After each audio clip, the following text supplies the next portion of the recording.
So what I want to talk about today is taking techniques that we know well from the image processing community and translating them to geometry processing, to interacting with meshes. And so what I want to do in particular is look at three techniques that should be reasonably familiar. So this is a picture I actually took a couple of years ago from the balcony, not in this building, in the other building. So panorama. Each of these sort of false color images on the top represents a separate snapshot, and then stitch them together, and you see that there's artifacts due to changing colors. And so there's a technique, gradient domain processing, where you take these images and you do some processing and you get a seamless image. Another piece of work that I'm going to look at is shock filters. Simple approach dates back, well, not simple, but a beautiful approach actually, dates back a quarter of a century. And you have an image, and as you zoom in, it gets blurrier, and you'd like to sharpen it in some way. So you'd like to get something like this, where the regions are more sort of constant colors, where the changes happen abruptly. And the third one is optical flow. You have two images, a source and a target image, and you'd like to somehow interpolate between them. You would like to understand how pixels move, or the signal moves from the source to the target, in order to be able to synthesize new images. So we'll look at these three problems and sort of see how they translate to the geometry processing, And to do this, we need to look at sort of two basic building blocks, which I'll summarize here. And I think with these in place, everything else becomes easy. So, and this is not my work, so the building blocks are there, and sort of translating them becomes straightforward. So the first one is you want to do signal fitting, and you're given two characterizations of your signal. You're given sort of the target value, this function g, and the target change, which is a vector field v, which is sort of your target gradients, and they might not agree. They might describe different signals. And so your goal is to try and find a new signal f that somehow matches both of these constraints in some weighted sense. And if, so here you go, you have the composition, the value fitting, the gradient fitting, and if you do the typical thing, which we won't discuss in detail, you get some sort of linear system that you need to solve, a screened Poisson equation, that once you solve this, you get exactly the target image. Good. The other tool that I want to look at is flow fields or flow lines. So you have a vector field.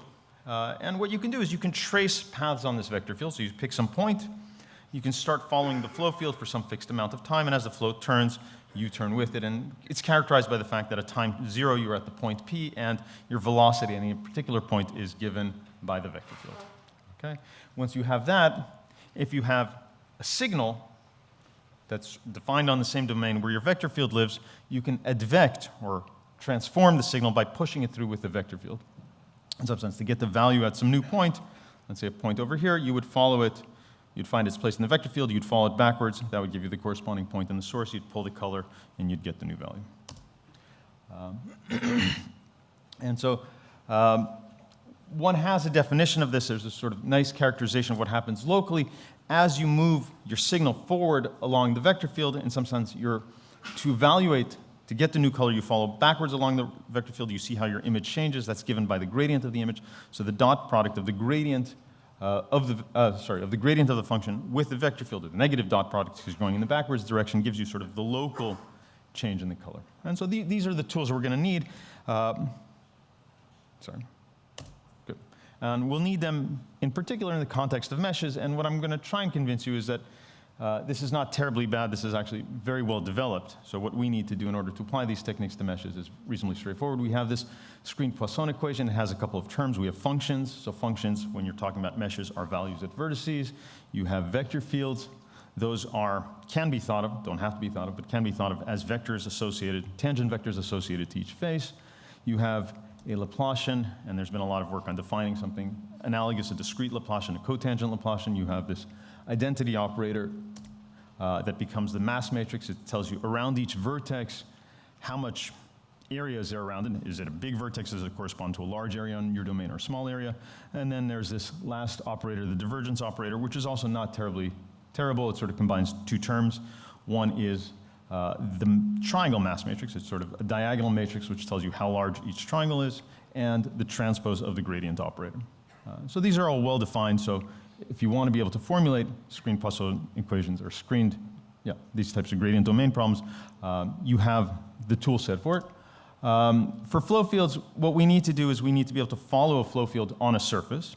So what we need to do is we need to be able to sample out a point, figure out what the vector field, the value of the vector field is, follow that vector field, move forward, take a small time step, evaluate the vector field again, and move forward. Now what's going to happen at some point is we'll walk off the triangle. We need to figure out what we do, so we just unfold around the hinge. Things become coplanar. You can take the step now along the vector field, keep going forward. It gives you your new position on the next triangle. You fold back and you continue.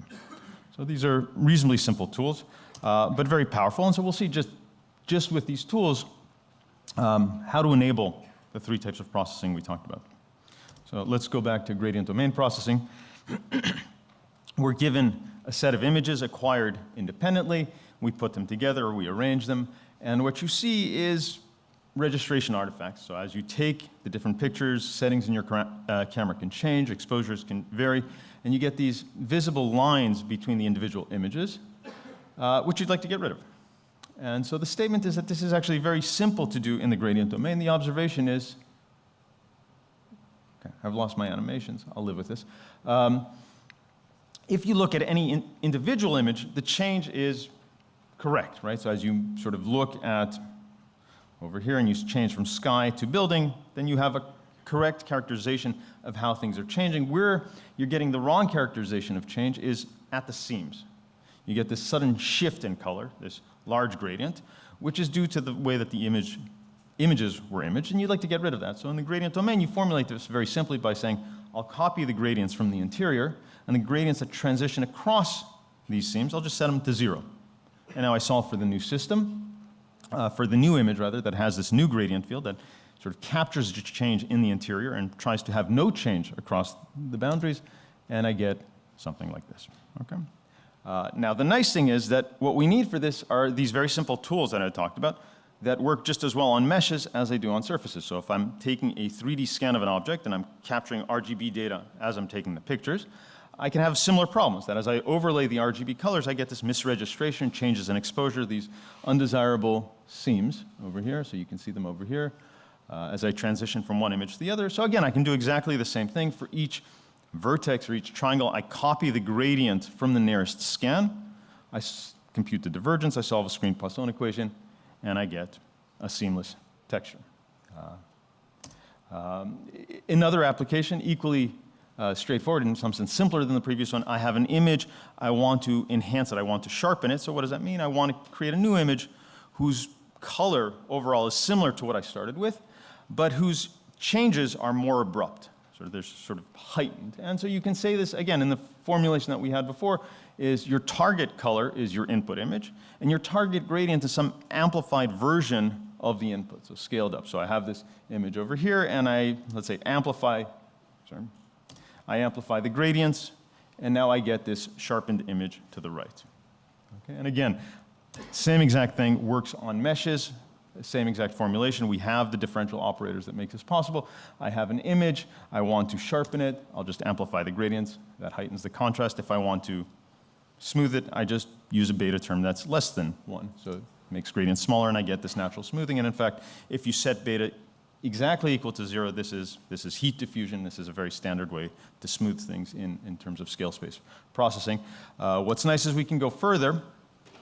If you have geometry, you can think of the geometry itself as a signal. So at every point on your mesh, you have an x, y, z coordinate. That's a function. That's 3 functions. And you can process those in exactly the same way. And so you can either amplify the changes in the color coordinates, in the embedding coordinates, and then you get sort of exaggerated detail. You can smooth stuff. And then, again, you have a natural analog. When you take beta is equal to 0, for example, the thing on the left is very much related to, say, mean curvature flow, or minimization of a Dirichlet energy. Good. Okay. How quickly am I going? I'm going quickly. Good. We'll be at lunch on time. So shock filters. This is beautiful work from a quarter of a century ago with, whose goal is to try and take a signal and to sharpen it, to enhance it. And what you want to do is you have these extrema, sort of local minima and local maxima. You'd like to preserve those, but you have the change as you go from the local minima to local maxima, and you'd like to make that change be as abrupt as possible. Right? So you want to evolve your signal somehow to look more like this. Okay? And you can formulate this as a partial differential equation. And the partial differential equation says how the signal should change over time. And you have these two properties you'd like to preserve. First, extrema are themselves preserved. So if you have a local minima or local maxima, the value doesn't change. And second is that the edges become more pronounced. They get more sharpened. So the first one is easy to impose. So we'll write our differential equation as a product of two terms. The first term just says that when we're at a local extrema, when the gradient is 0, the change should be 0. And so that's easy to say. That just multiply by something that vanishes whenever the gradient vanishes. So something like the square norm of a gradient is a perfectly easy function to use. The second one is if you picture this function, the sinusoidal function, what happens is as you're concave up, you want to push down. As you're concave down, you want to push up. So in some sense, the negative of the second derivative guides how you want to change the value of the function. So you can take, for example, for a single signal, for a one-dimensional signal, you just take the second derivative. In general, in higher dimensional spaces, you can take the second derivative along the gradient direction. Okay. Good. And what Osher and Rudin showed is that this gives you a PDE, something like this. They didn't quite use this one, but with a little bit of cure and a little bit of massaging, you can solve this PDE. You can show that it has some very nice properties. It converges unconditionally. It's stable. It preserves the extrema like you want it to. But this takes a little bit of work, and in some sense that makes it harder to generalize to the other context, the context of surfaces. So we'll take an alternate approach to this. Right? Wow. So all my equations show up at the same time. So bear with me. How did we get here? Right, so we had this equation over here. This equation, the product of these two terms. We can write out the bottom term, the second derivative in the gradient direction. That is, take the gradient direction, multiply by the Hessian, take the dot product with the Hessian. So that's the term over there, and then you get this 1 over the gradient term.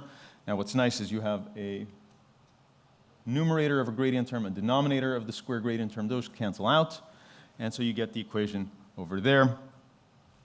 This equation right over here. Now this equation is exactly the equation that we saw before for the PDE of advection. It's saying that what we're describing, this change, is the advection of the signal f along a vector field which is equal to the Hessian times the gradient. And if you like, and images show up, there we go.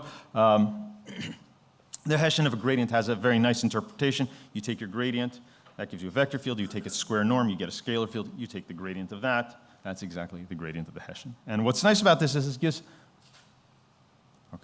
a very simple implementation. So again, you start with your signal, and you go to step 1, which is you compute the gradient, and you take its square norm. And so what you're seeing is that sort of where there's abrupt changes at the edges, you have large values. That's where the gradient gets larger. At local minima or local extrema, where the gradient is 0, things are dark, where things are roughly constant.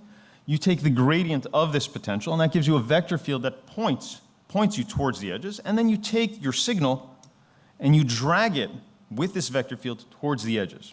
Right? And so this has a nice interpretation. So again, you have your vector field is driving your function from regions where the potential is small to regions where the potential is large. Potential is large exactly at the edges. Potential is small exactly where your gradient vanished, so at critical points. And so what you're doing is you're taking the value at the critical points and you're trying to spread it all the way up to the edge. Okay, and this gives you this roughly piecewise constant image.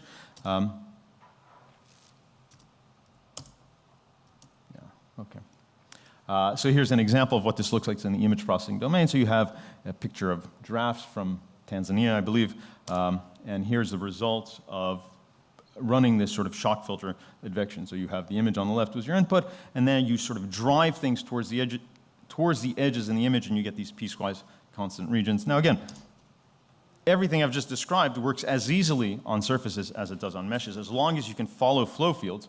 There's nothing specific about the image domain, so you can do exactly the same thing to the textures, to sharpen textures on geometries. And once you're working with textures, you can do equivalent stuff. You don't have to work with colors. You can work with other signals defined on the mesh. So for example, in this context, we have normals. So you have the normals on the mesh, and you can drive those towards the changes in normals, towards regions of high curvature. and what you get is these piecewise constant surfaces, assuming you fit a surface back to the flowed normal. So you get these regions where the normals are now constant, or as constant as possible. That gives you roughly planar regions, and all the change happens abruptly, which is what you wanted. Good. All right. So the last thing I want to look at is optical flow. And in some sense, the motivation for this is work from a while back, 15 years ago. So we have a video, and we have a linear sequence of images. This should be looping, and I apologize for that. It sort of defeats the purpose if it doesn't. And what was done in this work is, so you have a video, you capture a couple of seconds, and you can play it on repeat, and it gets very boring. And so what you do is you compute similar frames, regions in the video that are similar, and those give you these new transitions. So instead of playing the video in a linear fashion, you can sort of teleport to new frames. And that gives you choice as you're playing the video, which part to show next. And it allows you to create stochastic content that is never repeating by creating not so much new content as new ways to traverse through this graph in a way that still makes it appear seamless. And so what you're seeing in this visualization are these arcs. So on the bottom, you have this bar that's moving across. That's a standard video. And the arcs are these new transitions that are found by finding similar frames. So we have a video. We can stochastically jump between this. And again, now you're actually seeing the result that you want. And our goal is to try to do the same thing for 3D. So we have a 3D capture of a character interacting, in this case with a soccer ball. On the bottom line, you're seeing sort of a linear sort of the linear progression of the video, and then the arcs are these new transitions that we synthesize to jump from different parts of the video to different parts of the video where we've detected that the action is similar, right? And so that requires solving a number of problems, and we're going to look at the problem of texture interpolation. And again, linear interpolation creates this ghosting artifact, this we know.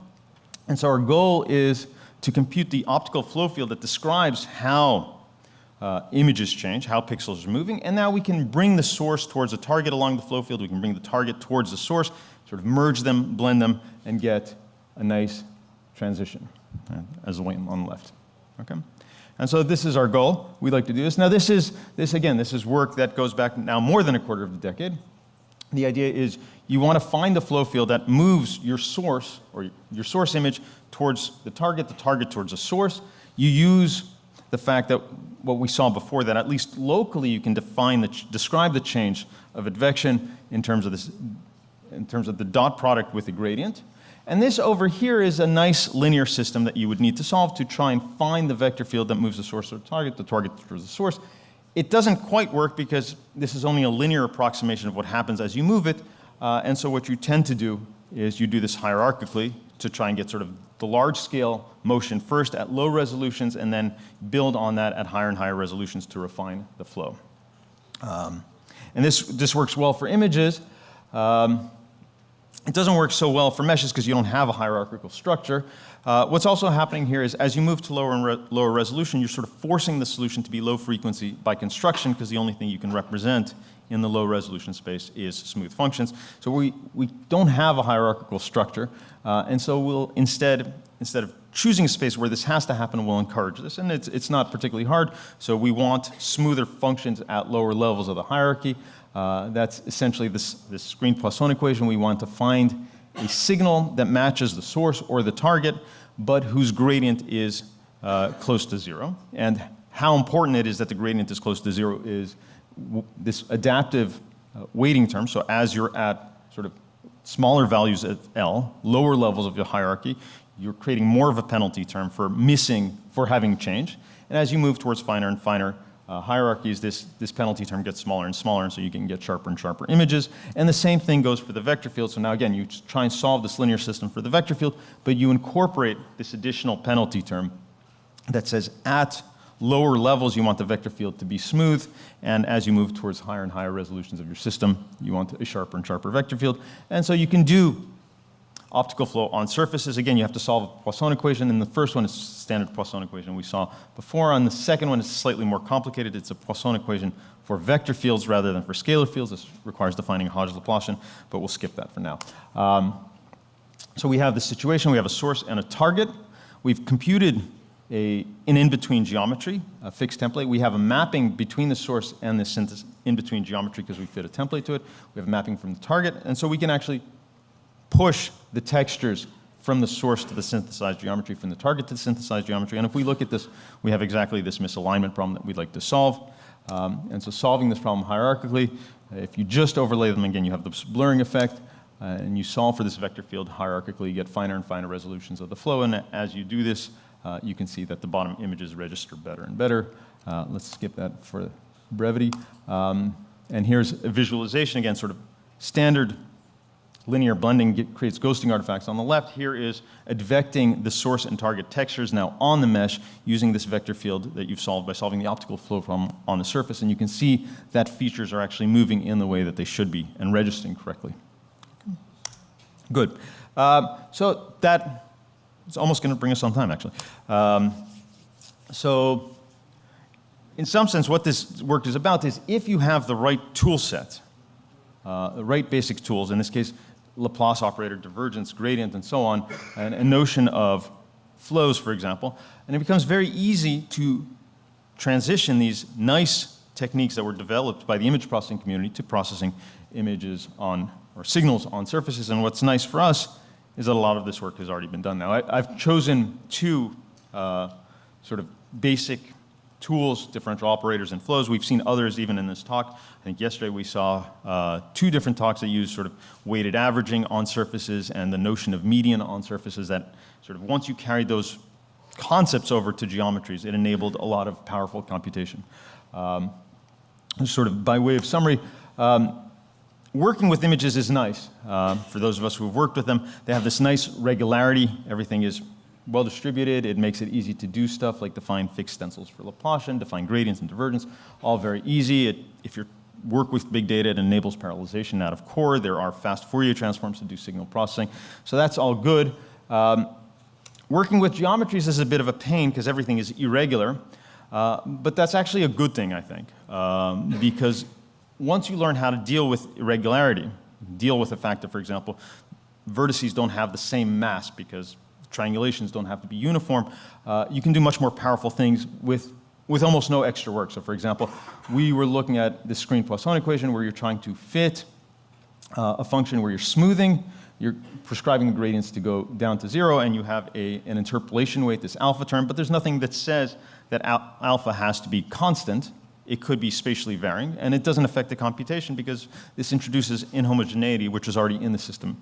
So for example, you can drive this smoothing process by the curvature in your surface. So for example, if you had on the input, there's a blow up of the eye and the data is very noisy, you can try and smooth it naively using sort of heat diffusion. You get very bad results, you lose all the detail. But if you drive, for example, the diffusion process by the curvature, and you're saying that I want more interpolation where I know that the curvature is high, that's forcing you by necessity to stop the smoothing at these sharp boundaries. And so you preserve the detail while cleaning out your mesh. So with that, actually, I'd like to thank everybody who made this work possible, which is certainly not just me, students and collaborators. This is sort of a sampling from 5 papers and source code available to try this stuff out. So thank you.